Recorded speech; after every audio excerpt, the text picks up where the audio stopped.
Hello ನಮಸ್ತೆ friend, ಇವತ್ತು ಬಿಸಿಬೇಳೆ ಬಾತ್ ಮಾಡೋದನ್ನು ನೋಡೋಣ ಬನ್ನಿ.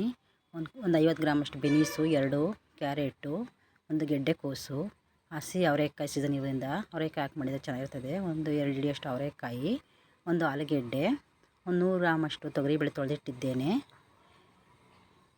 ಇದನ್ನೆಲ್ಲ ಬೇಯಿಸಿಕೊಳ್ಳೋಣ. ಹುಣಸೆಹಣ್ಣು ಒಂದು ಅರ್ಧ ನಿಂಬೆಹಣ್ಣು ಗಾತ್ರ, ಬಿಸಿಬೇಳೆ ಬಾತ್ ಪುಡಿ 1-2 ಸ್ಪೂನಷ್ಟು, ಟೊಮೊಟೊ 1-2, ಈರುಳ್ಳಿ 1, ಕ್ಯಾಪ್ಸಿಕಮ್ 1, ಕೊತ್ತಂಬರಿ ಸ್ವಲ್ಪ, ಸಾಸಿವೆ ಸ್ವಲ್ಪ. ಇವೆಲ್ಲವನ್ನು ತರಕಾರಿಗಳು ಎಲ್ಲ ಬೇಳೆಯನ್ನು ಕುಕ್ಕರಲ್ಲಿ ಬೇಯಿಸಿಕೊಳ್ಳೋಣ. ಅನ್ನವನ್ನು 1/4 kg ಅಕ್ಕಿ ಅನ್ನವನ್ನು ಕೂಗಿಸಿಟ್ಟಿದ್ದೇನೆ. ಇವೆಲ್ಲವನ್ನು ಕುಕ್ಕರಿನಲ್ಲಿ 1 ವಿಸಲ್ ಕೂಗಿಸಿಕೊಳ್ಳೋಣ. ನೋಡಿ, ತರಕಾರಿ ಎಲ್ಲ ಚೆನ್ನಾಗಿ ಬೆಂದಿದೆ. ಈಗ ಇದಕ್ಕೆ ಅನ್ನವನ್ನು ಕೂಗಿಸಿಟ್ಟಿದ್ದೆ 1/4 kg ಅಷ್ಟು ಅಕ್ಕಿಯನ್ನು ಇದಕ್ಕೆ ಹಾಕೋಣ. ತರಕಾರಿಗಳನ್ನು ಬೇಯಿಸಿಟ್ಟಿರುವ ನೀರಿಗೆ ಅನ್ನ ಹಾಕಿ ಮಿಕ್ಸ್ ಮಾಡಿದ್ದೇನೆ. ಇದಕ್ಕೆ ಬಿಸಿಬೇಳೆ ಬಾತ್ ಪುಡಿ ಹಾಕೋಣ. ಹುಣಸೆ ರಸವನ್ನು ಹಾಕೋಣ. ರುಚಿಗೆ ತಕ್ಕಷ್ಟು ಉಪ್ಪು ಹಾಕೋಣ.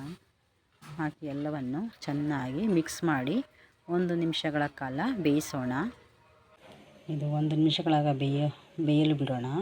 ಇದು ಬೇಯುವಷ್ಟರಲ್ಲಿ ಇಟ್ಟು ಒಗ್ಗರಣೆಯನ್ನು ಹಾಕಿ ಎಣ್ಣೆ ಕಾದ ಮೇಲೆ ಇದಕ್ಕೆ ಸಾಸಿವೆ,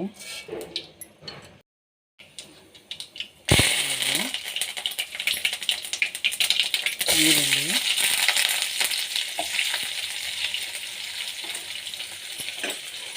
ಫ್ರೈ ಮಾಡೋಣ.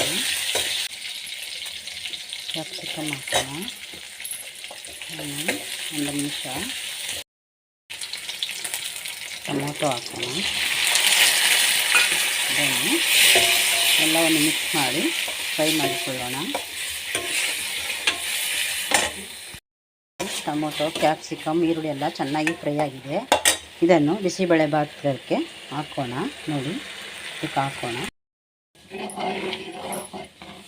ನೋಡಿ, ಬಿಸಿಬೇಳೆ ಬಾತು ಚೆನ್ನಾಗಿ ರೆಡಿಯಾಗಿದೆ. ಒಮ್ಮೆ ಮಾಡಿ ನೋಡಿ, ತುಂಬ ರುಚಿಯಾಗಿರ್ತದೆ.